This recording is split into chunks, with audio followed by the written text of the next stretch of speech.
사랑하는 성도님들, 이 세상에는 참 많은 취향들이 있습니다.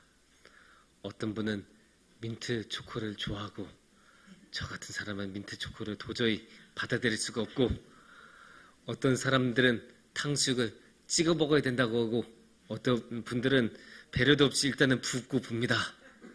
이 세상에는 많은 취향들이 있습니다.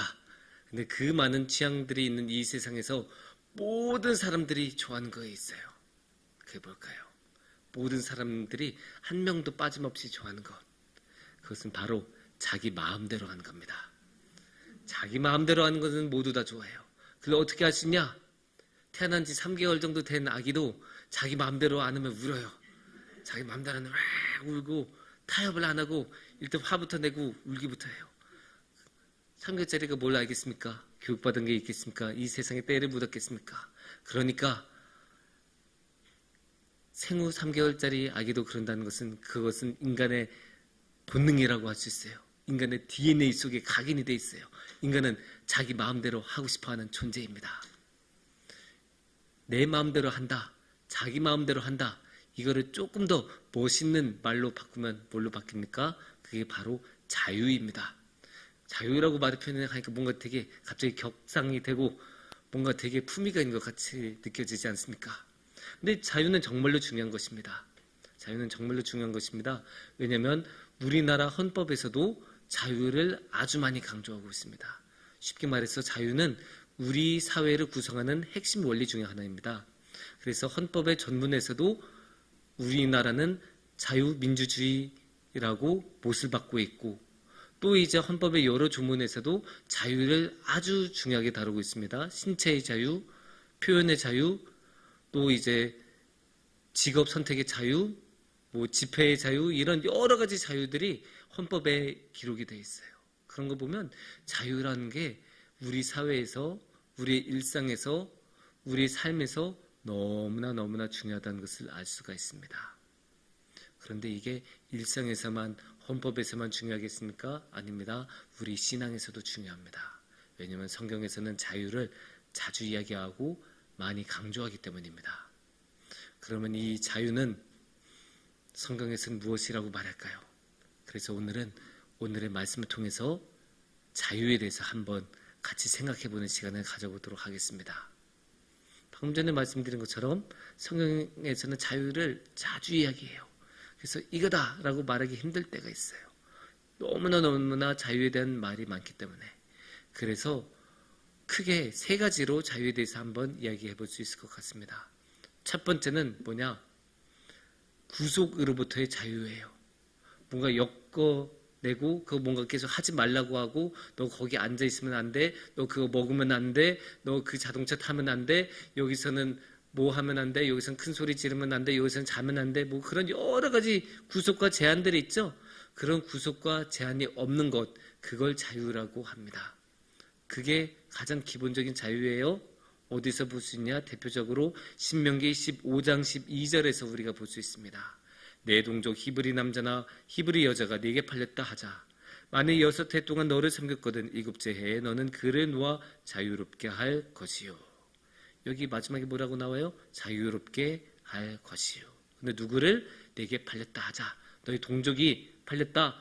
팔린 게 뭐예요? 여기 노예로 왔다는 거죠. 노예로 종으로 왔다.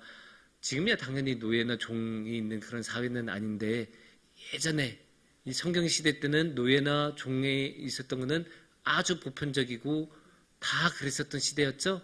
그런 시절이었는데 노예나 종의 생활이 어때요? 항상 구속을 당했죠. 누구한테? 주인한테. 주인이 야, 물 좀 가지고 와라 하면 물 가지고 오면 그래, 물 좀 맛있게 가져가 하면 이제 다시 가져가야 되는 게 종의 역할 아닙니까? 그게 항상 노예가 해야 되는 거예요. 그래서 주인이 야, 나무 좀 해와라 하면 나무 해와야 되고, 물 길러와라 하면 물 길어와야 되고, 뭐 라면 좀 사와라 하면 라면 사와야 되고, 그게 종의 인생이었어요. 그러니까 자신의 결정권이 없어요. 자신 마음대로 할 수 있는 게 없어요. 항상 매여 있는 거예요. 무엇으로부터? 주인으로부터. 주인의 말로부터, 주인의 명령으로부터 항상 구속이 돼 있는 그런 상황인데, 이 신명기 15장 12절은 뭐라고 합니까? 그렇게 6년 정도 섬겼으면 7년째는 해방시켜줘라. 그 말 하는 거예요. 7년이면 뭐예요? 7년이면 당연히 이스라엘 사회에서는 안식년을 말하는 거예요. 안식년이 오면 히브리 동족이면 이제 풀어줘라. 안식년에는 아무리 노예이고 아무리 종이어도 자유를 줘야 된다. 그게 성경이 가지고 있는 생각이에요. 그런데 이렇게 성경에서 자유를 준다는 뜻은 무엇입니까? 잡혀있는 것, 매여있는 것, 그게 좋은 상태, 기본 상태가 아니라는 거예요. 인간에게 주어진, 인간이 원래 살아야 되는 그 모습은 묶여있는, 매여있는 모습이 아니라 자유로운 상태다. 그러니까 안식년에는 당연히 좋은 것을 줄 것 아니에요? 그러면 안식년에서 나쁜 거 주겠습니까? 아니에요. 안식년에는 당연히 좋은 것을 줘야 돼요. 하느님이 주시는 안식이 있는 해니까. 그래서 안식년에는 좋은 것만 주는데 그때 뭘 준다고 해요? 자유를 준다고 해요. 그러니까 이 자유가 좋은 거고 이 자유가 맞는 거예요. 그래서 이 자유는 어떤 자유입니까? 풀어주는 자유, 매이지 않는 자유, 구속으로부터 벗어나는 자유. 이 자유를 성경에서 말합니다. 그리고 이 성경은 가장 기본적인 자유예요. 이 성경에서 말한 이 구속당하지 않는 자유는 일반 사회에서도 다 받아들이는 가장 기본적인 자유예요. 그러니까 이거는 일반 사회하고도 잘 통할 수 있는 그런 자유겠죠. 그런 자유를 성경에서는 첫 번째로 말하고 있어요. 이렇게 첫 번째까지 말하면 우리가 이제 두 번째를 말할 수 있는 단계가 돼요. 그러면 두 번째는 뭐냐? 두 번째는 바로 죄로부터의 자유입니다. 이게 본질적으로는 구속당하지 않는 자유하고 똑같다고 말할 수 있어요. 왜냐하면 뭔가에 매여 있는 거에서 벗어나는 거니까. 구속당하는 주인의 구속으로부터 벗어나는 것 아니면 죄에서 벗어나는 것. 본질적인 구조 자체는 똑같아요. 하지만 죄로부터의 자유는 특정한 대상을 가지고 있죠. 죄. 이 죄는 우리 기독교인들에게는 특별하잖아요. 항상 죄는 우리가 벗어나야 되는 것으로 하면 안 되는 것으로 이야기가 되는데 그런데 우리가 실생활에서 이 죄에서 벗어나는 게 너무너무 어려워요. 진짜 죄를 짓고 싶지 않은데 하다 보면 죄를 저지르고 있고 자신도 모른 채 이미 저지르고 있는 그런 우리들을 너무나 자주 발견해요. 그게 죄예요. 죄가 정말로 이렇게 말할 수 있는데 끈적끈적해요. 아무리 씻고 아무리 벗어나려고 노력하고 아무리 안 하려고 해도 계속 내 마음에, 내 삶에, 내 몸에 달라붙어 있는 게 죄예요. 아무리 우리의 노력으로는 해보려고 해도 안 돼요. 우리의 능력으로는 죄를 없앨 수가 없어요. 그래서 우리는 지긋지긋하다라는 말이 어울릴 정도로 이 죄는 우리를 놓아주지 않아요. 그게 죄예요. 한번 빠지면 그 죄에서는 벗어날 수가 없어요. 그래서 뭐라고 하시냐? 성경에서는 요한복음 8장 34절에서 이렇게 말씀하십니다. 예수께서 대답하시되 진실로 진실로 너에게 이르노니 죄를 범하는 자마다 죄의 종이다. 우리는 죄의 종으로 살아가고 있는 거예요. 왜냐? 죄를 지었으니까. 죄를 지으면 방금 전에 말씀드린 대로 내 능력으로는 벗어나지 못하니까 아무리 없애려고 노력해도 없애지 못하니까 죄가 우리 안에 완전히 자리 잡고 이제는 죄가 시키는 대로 우리는 해야 돼요. 왜냐? 우리는 죄의 종이니까. 그리고 생각해 보세요. 종이 저 이제 그만할래요 하고 그냥 벗어날 수 있어요? 주인님 이제 내일부터 그만 봅시다 이렇게 말할 수 있습니까? 아니요. 그거는 종이 선택할 수 있는 게 아니에요. 물론 이제 가끔 고대 시대에는 종이 몰래 재산을 열심히 모아서 스스로 자유인이 되는 권리를 사는 경우도 있었다고 해요. 근데 그건 당연히 극히 드문 경우고 대부분은 스스로 자유를 획득하지 못해요. 스스로 자유를 얻어내지 못해요. 종이란 건 그런 거예요. 그러니까 종은 항상 주인의 손에 붙들려 있고 주인의 뜻대로 하는데 우리가 죄를 범하면 죄가 우리의 주인이 되니까 우리는 종으로서 도저히 벗어날 수가 없어요.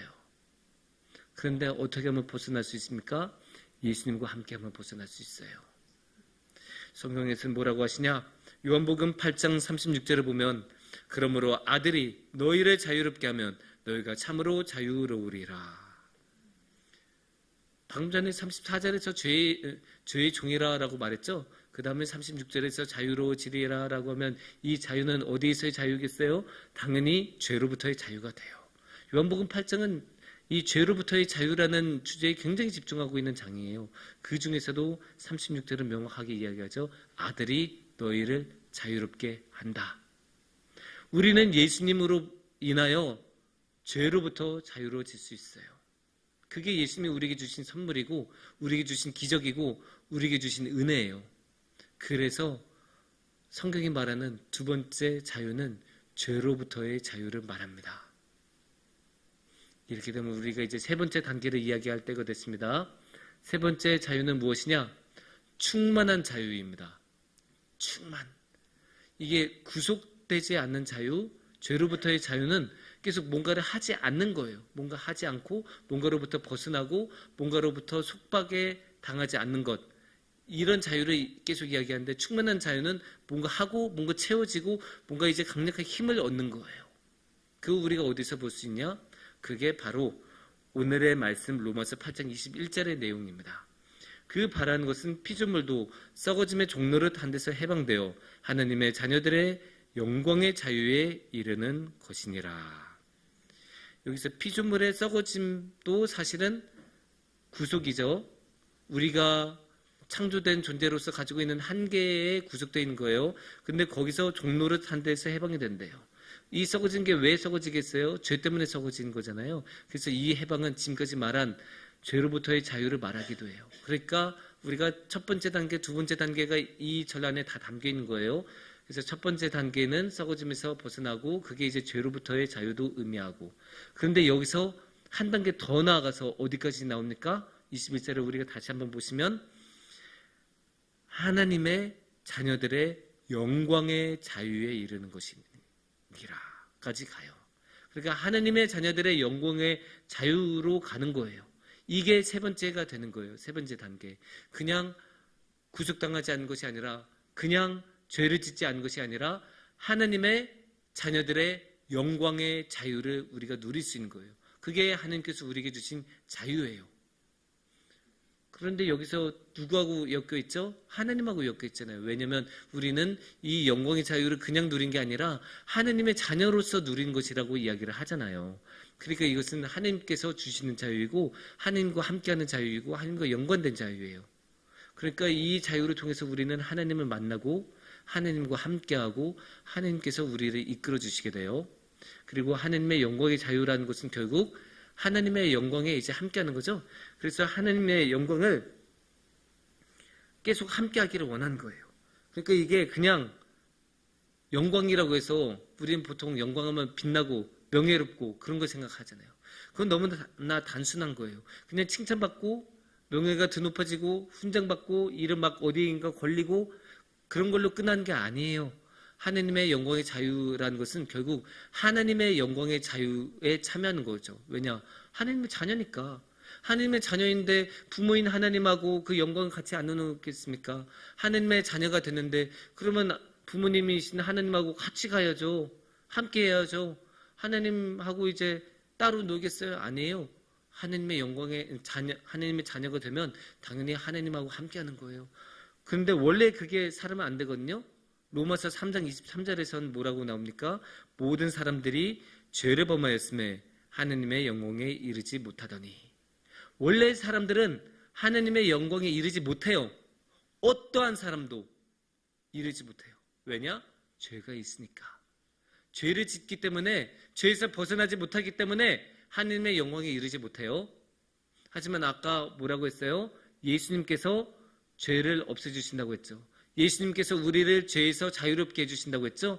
그러니까 그 죄라는 장애물이 없어졌으니까 그러면 어떻게 돼요? 그러면 우리는 하나님의 영광에 이룰 수 있게 돼요. 왜냐? 하나님께서 우리에게 하나님의 자녀의 영광을 주셨으니까. 하나님께서 죄를 없애주시는 은혜를 베풀어 주셨으니까 그래서 우리는 그 영광에 참여할 수 있고 그 영광으로 우리 자신을 충만하게 채울 수 있는 것입니다. 그게 하나님께서 우리에게 주시는 하나님의 영광의 자유입니다.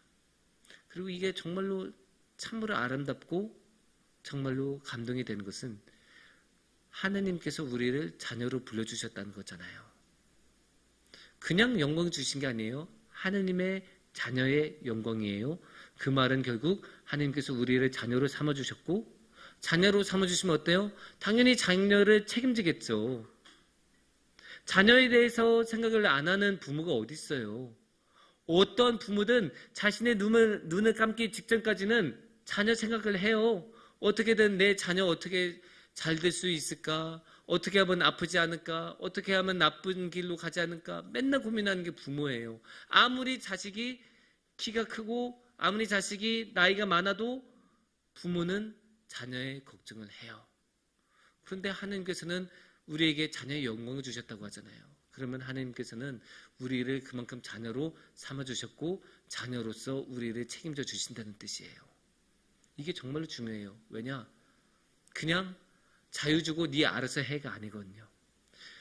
처음 1단계 자유만 있으면 구속만 없애주고 그 다음부터 네가 알아서 해가 되면 네 마음대로 해가 되면 의외로 좋은 결과가 나오지 않아요. 그걸 어디서 볼 수 있냐? 역사적인 예가 있어요. 남북전쟁. 미국에서 남북전쟁이 일어난 다음에 그 결과로서 어떻게 됩니까? 흑인들이 노예에서 해방이 되죠. 많은 흑인들이 그래서 노예 상태에서 해방이 되었어요. 그래서 흑인들의 삶이 그 직후에 많이 좋아졌을까요? 의외로 많이 안 좋아졌다고 해요. 이게 참으로 아이러니한데 실제로 그랬대요. 왜냐? 그냥 자유만 준 거예요.